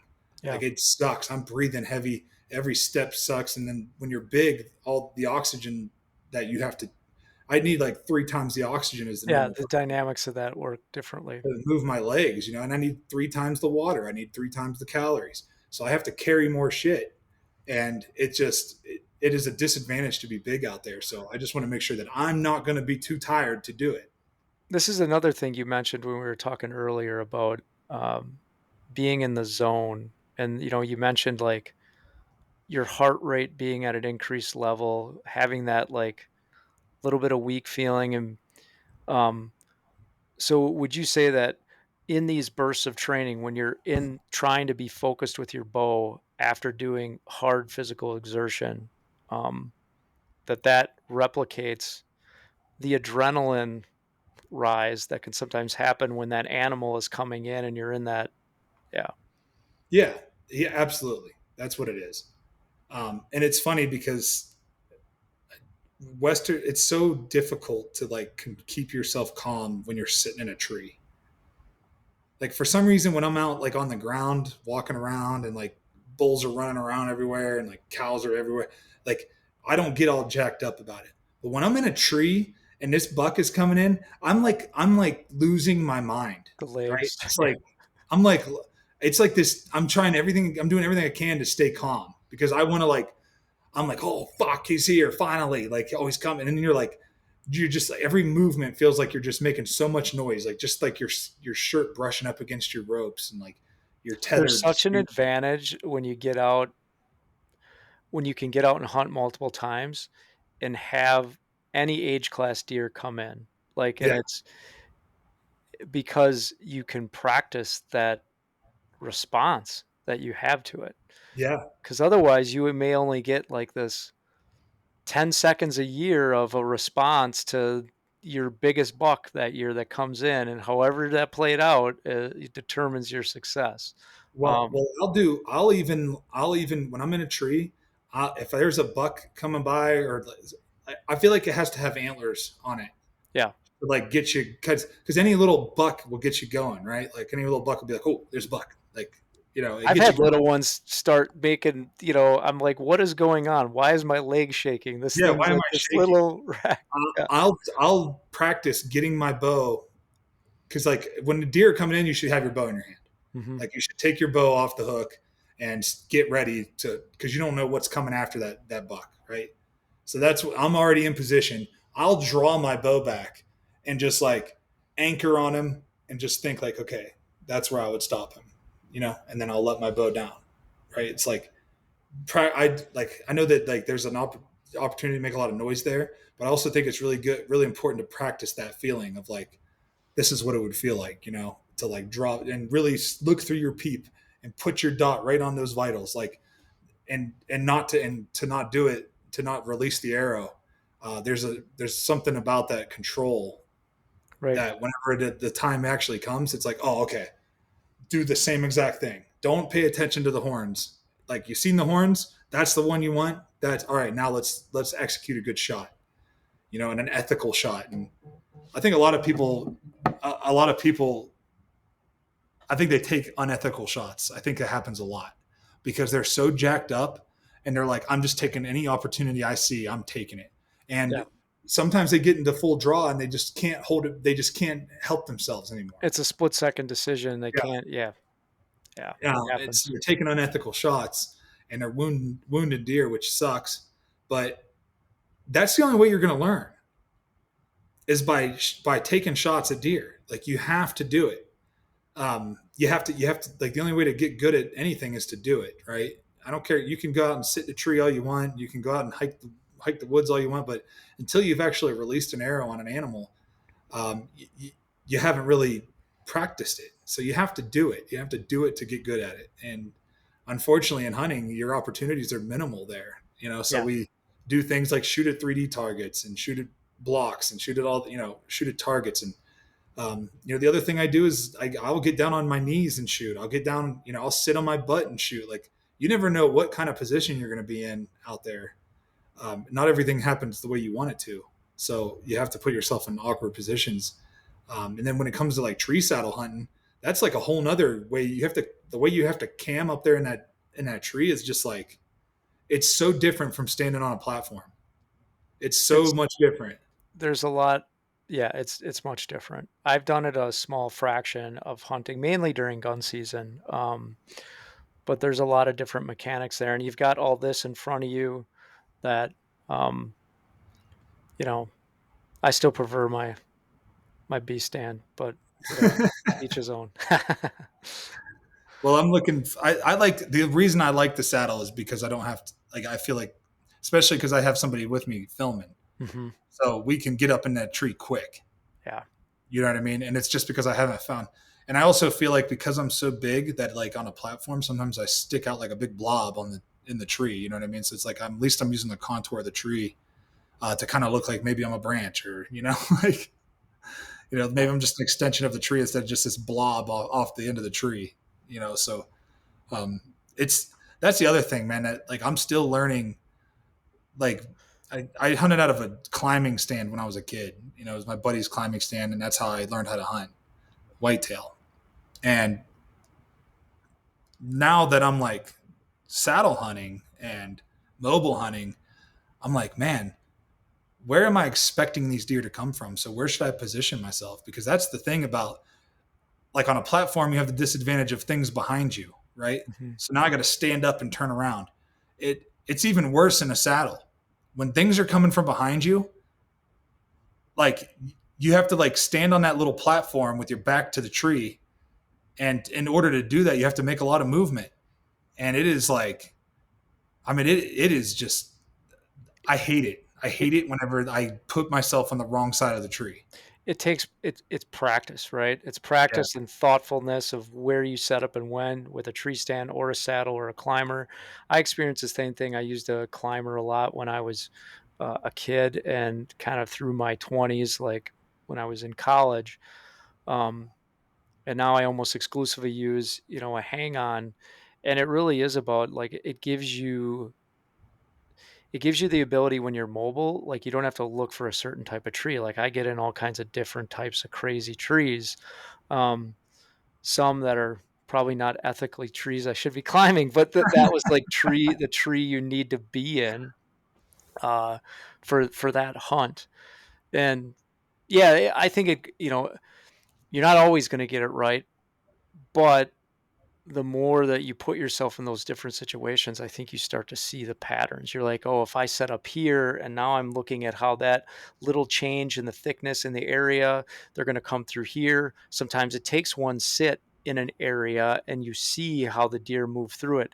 I love when I can see, even if it's not relatively close up, if I stage hunt, if I get one hunt and then I can get one more hunt like a little closer and I actually see how animals move through an area, it's That's such key. an That advantage. is key. That is such like I love that you said that because that's like it's true with all of these even Western big game like how like especially during the rut with these elk where are the cows moving because that's where the bulls are going. Like the bulls are going to follow those cows. These bulls are so horned up and stupid that they don't like that's their alarm system. Whatever Yep. the cows are doing, that's their only reason they're going to leave. The cows leave, they'll leave. So like, where are the cows going? What do they do? Like, how are they moving throughout the day? So like, that's how I'm paying attention to it. Right.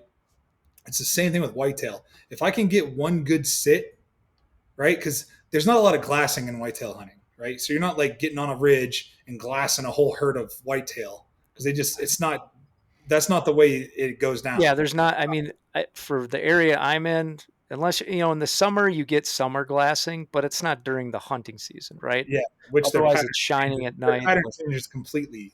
Right. You know, because you got to think when they have that velvet on their antlers, they're avoiding all the prickly shit to Yeah, the poke their. pattern is completely different, and you're proximity hunting, but yeah, I know what you're saying. So, Yeah, like yeah, you know that deer's over there, right? But he might be way out of there. You right. know, he might leave there completely, or the rut might hit and he might be gone. He might go 20 miles away. Yeah, you get these very, very small windows where you can draw proximity Yeah, between a summer feed in a field and the opener. I mean, we're lucky here in Wisconsin, we get that September opener. So you got that, there's like 5 days there where you can get them in that yeah. pattern, but it's the people It's that so are successful doing it, they figure out exactly where that deer is bedding and how they're getting up and moving. And yeah, sometimes it takes them years to do that, but they yeah. lock in on it and they can be very successful in that first week.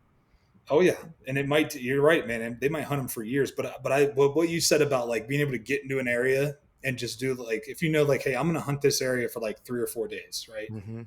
Especially if I see deer like moving, then I know that like okay the next day I can go over here. That's the beauty of mobile hunting is that you're not stuck in one spot. Like I didn't go in there and do all this cutting and trimming to get these big ladder up and or a ladder stand or something Right. like I'm either in I have a platform because that's what it comes down to is you have a platform and you got 4 or 5 sticks Yep. or maybe 3 sticks or whatever you're carrying.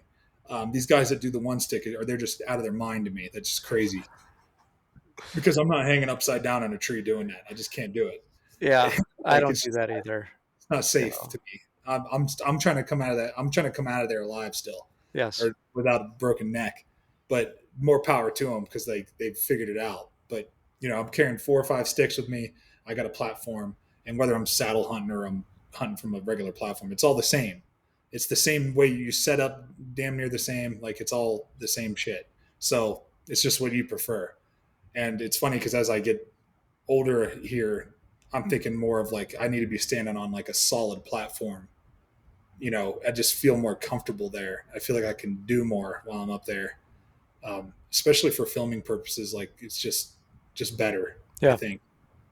And anyways, if I can see what the deer are doing the next day, I can go. It's not a huge deal because I'm pulling my shit anyways. Right. I'm pulling my shit down anyways, like because I didn't plan on unless I was in the unless you some miraculously found the right spot to be in for the next day and you leave them there, which has happened. I have just left sticks there and Yep. pulled the platform just in case, because the platform's the loudest part to put up, in my opinion. So if I take the platform down, um, you know, whatever, because I could get those sticks down so quick. It takes 5 minutes to get your sticks down. But if you could be up a tree, you could be up and set up in 10 minutes. Hmm. Like that, it takes 10 minutes. It's not like it used to be where it was like I need a whole afternoon to Yeah, set I my need a trees. whole afternoon to put a heavy hang on up or a Yeah, ladder up, or and I need a guy to come out here and help me.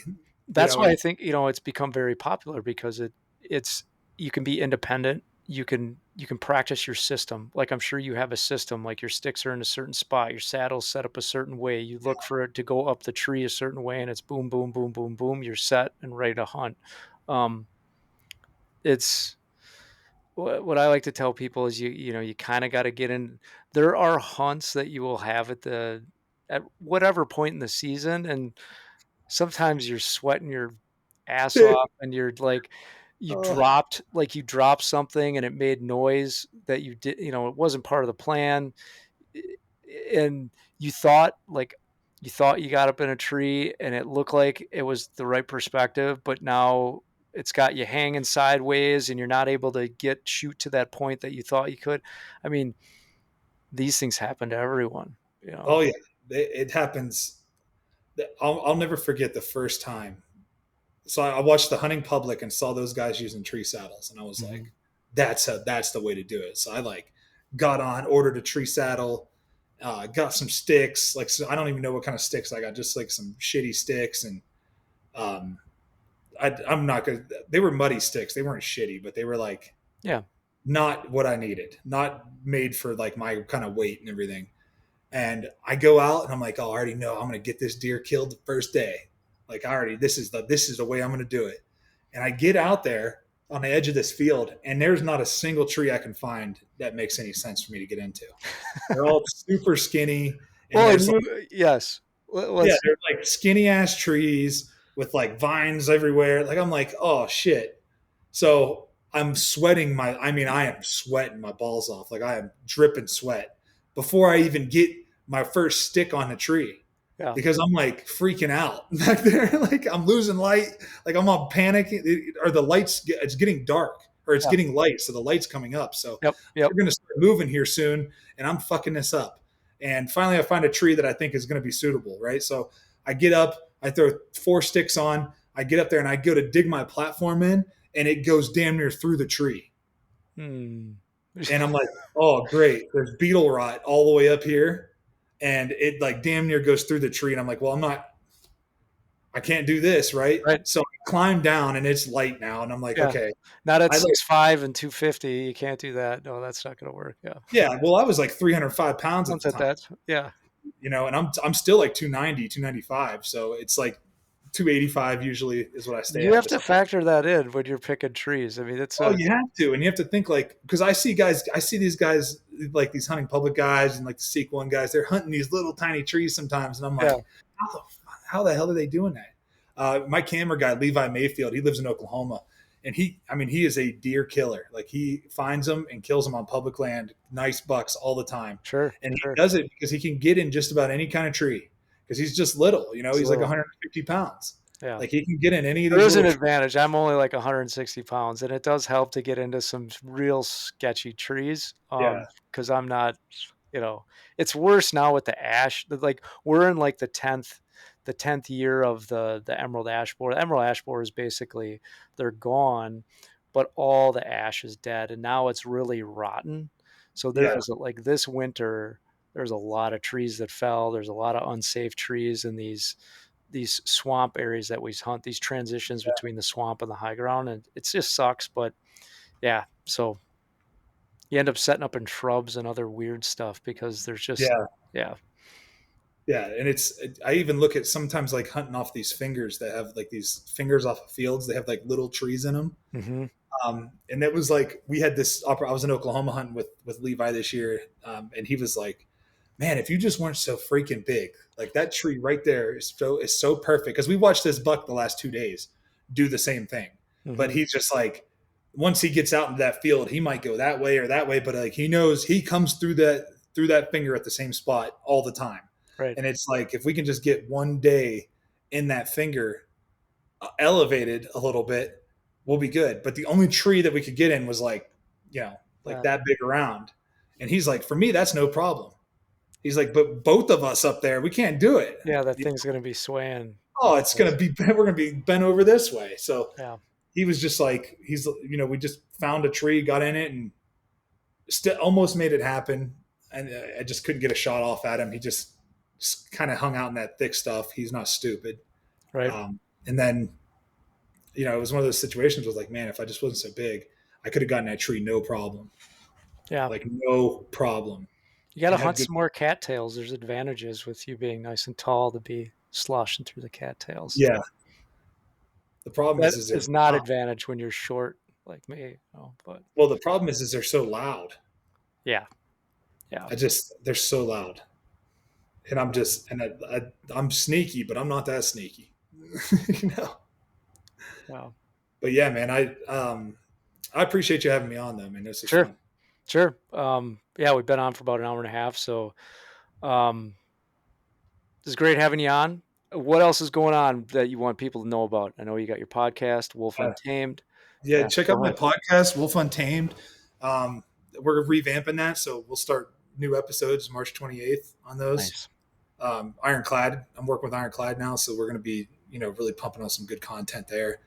Then you can follow my hunting adventures on YouTube, the Wolf Yep. Untamed YouTube channel, and then my website's going to be up here real soon, and that's derekwolf.com. Check Very that good. out. Some cool merch. I'm doing a 3D archery shoot to help raise money for conservation, um, to help stop these hunting bans that are going on in Colorado. Sure. It's going to be an invite only, $300 to enter, and then it's going to be a $7,500 prize for the winner of the men's and the women's, and then $2,500 for the youth, which is ages 13 to 16. Um, Very $3,000 for cool. second place, and then $1,500 for third place for the men's and women's.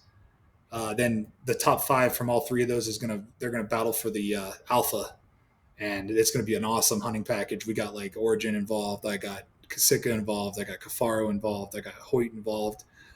Looks like I'm gonna have You got Beast Gear beast gear involved involved now. now too. Yep. So you're going to get a sweet setup, Yeah. and then eventually, so next year, what I'm putting the works on is I'm going to start doing. You remember Pimp My Ride? Mm-hmm.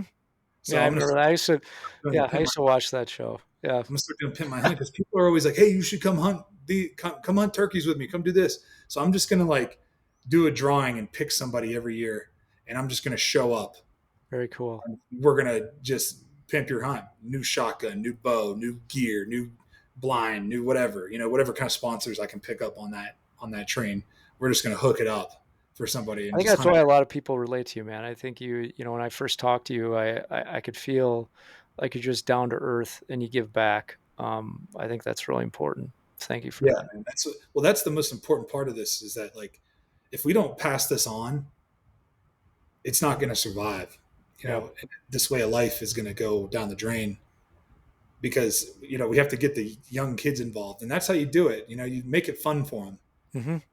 Hmm. I'm not expecting these older guys, older guys to think this is cool, but I do expect the younger kids, like these high school kids and these, kids that are coming out, 20-year-olds. I'm thinking like 16 to 20 is probably like going to really think this is badass. Yeah. And we're just going to show up like at your spot and be like, "Hey, we're here. Look at all this gear we brought you. Yeah. We have Let's." to adjust to the mindset of the generation to get them excited about it because Yeah. there's a lot of positive stuff that can be had with engaging in the outdoors for sure. Yeah, and For sure. there's not a lot of like there's mentor groups for football and there's mentor groups for basketball and all these other sports. There's ways to be a mentor to these young kids, but there's no way. It's hard unless like you're somebody in your family or one of your close friends or somebody passed the hunting traditions down to you. Then you probably weren't introduced to it. Right. And it's like more and more these kids are uninterested in it just because it's not. There's no instant gratification. Yeah, right? So if you can find ways to mentor kids, which that would be great. Like I'm working on that now, trying to figure out ways to do it. It's tough because the organizations that are out there, Boys and Girls Club and stuff, they don't really want to involve kids in hunting. It's silly, but whatever. yeah, So I'm thinking about ways to like have the Wolfpack Foundation, which works with at-risk youth and veterans, and we very do all nice. kinds of cool stuff. So I'm thinking about ways, how can I like how can I get kids that like just, because when I was a kid, I had a hand me down bow from one of my friends, and when I outgrew that bow, I had to stop bow hunting. Like that's really why I didn't have the time, but I also didn't have a bow, and Yeah, I didn't have $1,500 to go drop on a bow, or $700, or even the cheapest bow is what, $500. I didn't have that kind of money to yeah. do that. So I was fortunate as well. I mean, my dad was born in Italy and he came over to the United States, but he was big into hunting waterfowl and small game. And then when he met people when we moved to Wisconsin, they introduced him to whitetail hunting, which then they also introduced him to fishing and all this other stuff. And then as a kid, it's like those people like pulled us into this whole, expanded into this whitetail hunting, and then they would do trap shooting, and then they would go rabbit hunting. I mean, I went rabbit hunting all the time with my dad. We'd do pheasant, goose hunting, and all that stuff. And it's like the friends and the camaraderie that were built through that. So it's important to have those mentors, someone that pulls you into it. absolutely, and that's the best part about it, is the camaraderie. I think I just started getting into waterfowl too, and that is like the ball busting that goes on is so much fun. Like it's like a locker room. You Yeah. feel like you're in a locker room talking shit to each other. It's so much fun. Yeah, Same that's with one of those things when you're out deer of camp. Deer practice. camp. Deer. The best part about deer camp is like at night when everybody's back talking shit to each other, Yeah. because everybody saw a giant buck. I'm like, I know everybody did not see a giant buck. Trust me. Yeah. Yep, for sure, for sure. It's fun to share this stuff with others and have that camaraderie. And that's why you know, it's not necessarily about the success. I mean, I volunteer at a conservancy, and we have a group of people that maintain the property and do work on the land, and um, it's that same sort of camaraderie. Every year, we talk about how we gotta, the work we gotta put in, and things that we gotta take care of. But then during the year, it's constant, text messages and talking about, hey, what did you see and what's moving on and everyone's asking about how everyone else is doing, and that's part of the camaraderie of the outdoors. It's really cool. Yeah. Yeah, and being happy. That's the other thing. Like being happy for somebody when they are successful. Yeah. Like it's I get the same. It was like the same thing with Von Miller and I were really good friends, and we worked together a lot. I mean, for 8 years we played next to each other and Hmm. worked off of each other a lot. Like if he made a play, it's like I made a play, and then Sure. it was vice versa for him. So that's the way I feel about hunting. Is like when one of my buddies is successful, I feel just as excited. Like it's like I can't wait to see the deer. I can't wait to see the turkey. I can't wait to see your whatever it is that you were hunting that you were successful on. Right. I'm just as happy as if I did it. So yeah, there's a lot to be learned from this way of life, man, and a lot of good life lessons. It's not just uh, soulless, heartless killers out there, man. It's not what it's No. about. No. The kill is secondary. It's about the journey, and it's about the fun that you get to have, the camaraderie, the brotherhood, the sisterhood. There's a lot of women getting involved in this and Sure. that's the other thing. This sport is for everybody. Like it is. You want to talk about something that's inclusive? Like this is the most inclusive. Everybody can do this. Everyone. There's not a, Well, like the way they have people that are completely paraplegic that are able to use their mouth to shoot a gun now. yep. So anybody can do this. Man, woman, white, black, purple, green, whatever. It doesn't matter. Everybody can do this. It's for everyone. And that's the great part about this community is the left would like to paint us as these redneck, racist idiots, ignorant idiots. But that's like could be further. That couldn't be further from the truth. Yeah. Uh, That's I've never been to a hunt camp and been like, oh, that was kind of racist. Never felt that way. right. Like, and I've been in hunting camps with like all walks of life. Right. It's just like a locker room. I never was in a locker room and felt like, oh, that's kind of racist. Never felt that way. Yeah. Never felt. I never felt like I didn't want to include anybody in hunt camp. I never felt like I didn't want to include anybody in the sport. Like it just anybody can do it, so everybody's welcome. 'Cause I don't think that's none of that is a point of focus. It's not it's the point of focus is, like, the experience of the outdoors, the hunt, the camaraderie, the embracing each other's stories, that's what everyone is how can I make the others around me more successful, like you talked about in the locker room, like, hunting is not much different when you have your core group of people that you keep in contact with during the year. I mean, I for sure, with how busy I am, I am super thankful for my friends and family members that hunt because they hook me up with different spots to go to as well. They're like, Yeah, "Well, you know, come try over in this area. I did some scouting over here and it looks good. I haven't had a chance to hunt it. You go hunt it." You know, there's that give and take that's in the hunting community and um yeah, it really is a place for everyone and I think the outdoors and just being close to what happens in nature. When you do a sun up sit or you do an evening sit or you do an all day, sun up, you move and then do an evening sit, observing the kind of the cycle of life that happens throughout that or over several days. Everyone's got to experience it. yeah, I agree. Everybody should experience it. I think it's great. Yeah. Um, yeah, man, it's a hell of a way of life, and I love it. Well, thank you very much again. I appreciate your time. I know you're very busy and much appreciated. And yeah, we'll keep in touch. Thanks, man. Yeah, we got a good snowstorm coming, so we're gonna try to get up on the slopes, and catch some of this powder. Nice. Nice. Very good. All right. All right, brother. Take care. Bye. Bye.